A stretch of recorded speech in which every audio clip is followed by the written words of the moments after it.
today we're looking at over 30 states right now that have legalized industrial hemp as a crop at the state levels. We're trying to end this insanity of prohibition, which started effectively back in 1937 as a tax, but then in 1969 when industrial hemp was put on the Controlled Substances Act as a Schedule I drug of all things.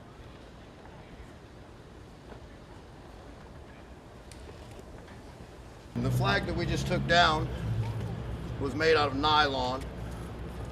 95% of them are made in China.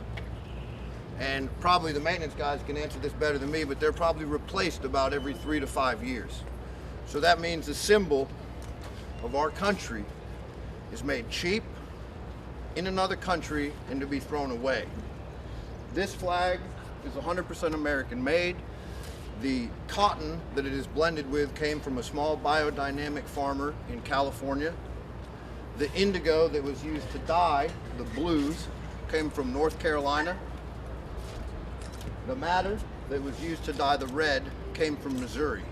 It was hand-stitched in Kentucky. This is truly a handmade American flag that someone could pass on to their children and their children's children. And I think that's the legacy that we should be leaving as farmers and as citizens for the future of this country. This historic flag raising. This flag represents the heart and soul of American farmers, veterans, our movement. It's wonderful.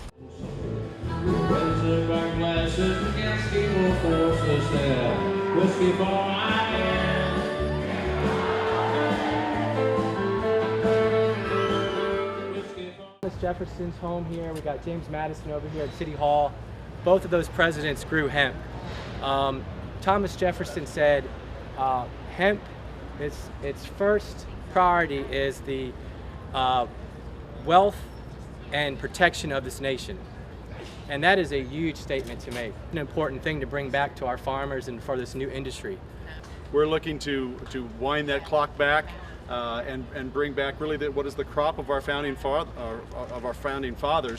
back to America's farms.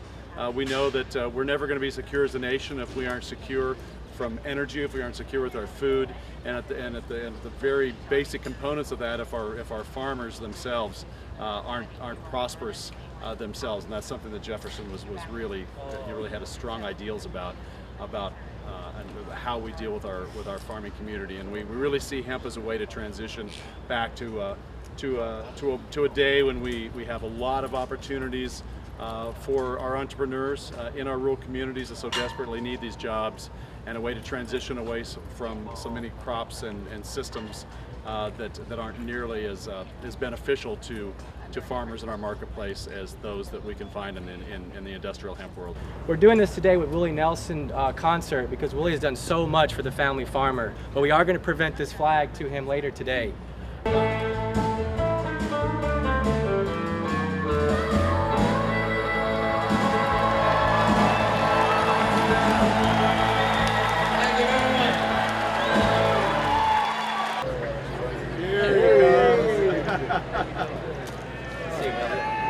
Willie, good evening. How are you, sir? Right here.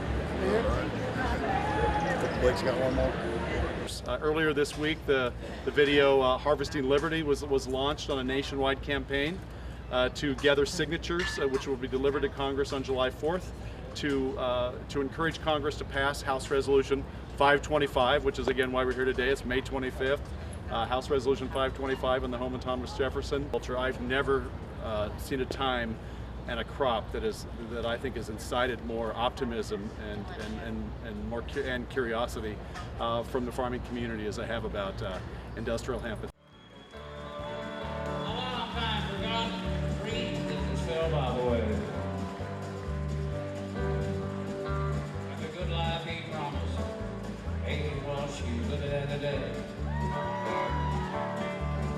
But she never complains of the bad times or the bad things he's done. She just talks about the good times they've had, and all the good times to come. So she's a good-hearted woman.